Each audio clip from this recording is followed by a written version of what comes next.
Hello students, let's see this question.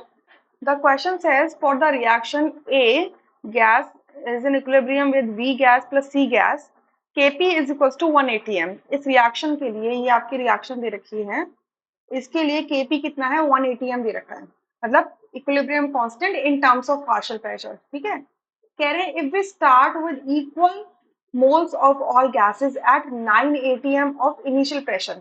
अगर हम क्या कर रहे हैं कि ये जो रिएक्शन है ये ऐसे स्टार्ट कर रहे हैं कि इसमें जितनी भी गैसेस हैं इनके इक्वल मोल्स प्रेजेंट हैं at 9 atm of initial pressure.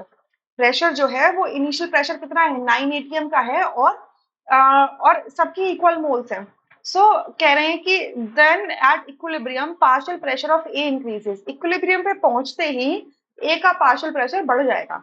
अब देखिए partial pressure of ith component क्या होता है, मोल fraction of ith component multiplied by P total. ठीक है. सो अगर मैं पार्शियल प्रेशर ऑफ ए देखूं इनिशियली तो वो कितना हो जाएगा इनिशियली, अगर सबके इक्वल मोल्स हैं, ये तीनों के क्या है इक्वल मोल्स हैं, तो आपका जो मोल फ्रैक्शन होगा वो कितना हो जाएगा, number of moles. Let's say कि number of moles of A is equals to number of moles of B is equals to number of moles of C is equals to कितना है x है. सो N total क्या हो जाएगा, N A plus N B plus N C is equals to 3x हो जाएगा. Clear.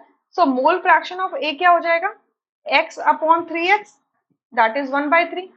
Similarly X B क्या हो जाएगा, x upon 3x is equals to 1/3 and it is also equals to X C, मतलब mole fraction of C. So mole fraction of A क्या हो जाएगा यहाँ पर एक्स ए इंटू पी टोटल. अच्छा इनिशियली बात करें ना, मैं इनिशियल कंडीशंस पर निकाल रही हूँ, तो इनिशियल पार्शियल प्रेशर इसका कितना हो जाएगा 1/3 इंटू, अब इनिशियल प्रेशर कितना है टोटल, इनिशियल प्रेशर कितना 9 atm का, 9 atm का that is equal to 3 atm. या similarly partial pressure of B and partial pressure of C भी कितना होगा 3 atm की इक्वल होगा. 9 atm डिवाइडेड बाय 3 करोगे 3 atm हो जाएगा. तो अगर मैं इनिशियली इसका रिएक्शन कोशेंट निकालती हूँ QP निकालती हूँ तो क्या हो जाएगा, partial pressure of B multiplied partial pressure of C divided by partial pressure of A.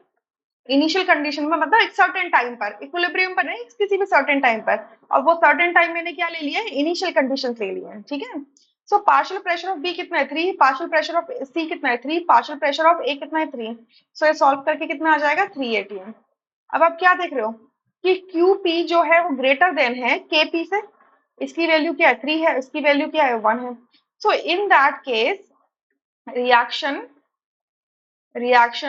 Moves backward direction में मूव करने लग जाता है रिएक्शन. जब भी रिएक्शन कोएफिशिएंट ज्यादा होता है इक्विलिब्रियम कांस्टेंट से, तो रिएक्शन क्या करता है बैकवर्ड डायरेक्शन में मूव करता है. तो अगर बैकवर्ड डायरेक्शन में मूव करेगा तो आपका जो रिएक्टेंट ए है इसका पार्शियल प्रेशर इंक्रीज करेगा. सही बात है, ट्रू. रीजन दे रखा है कि ये ऐसा हो रहा है क्योंकि reaction quotient QP is greater than KP, hence equilibrium shifts in the backward direction. Reason जो है वो एग्जैक्ट करेक्ट एक्सप्लेनेशन है असर्शन का. सो ये भी ट्रू है. सो आपका यहाँ से फर्स्ट ऑप्शन करेक्ट होगा जिसमें लिखा है both assertion and reason are true and the reason is the correct explanation of the assertion. Right. So first option is the correct answer, rest are incorrect. I hope you understood this question. अगर हम इसका reference ले लें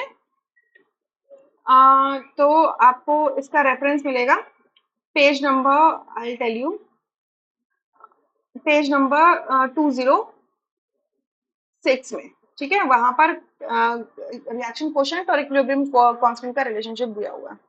आई hope you understood this question really very well. Thank you.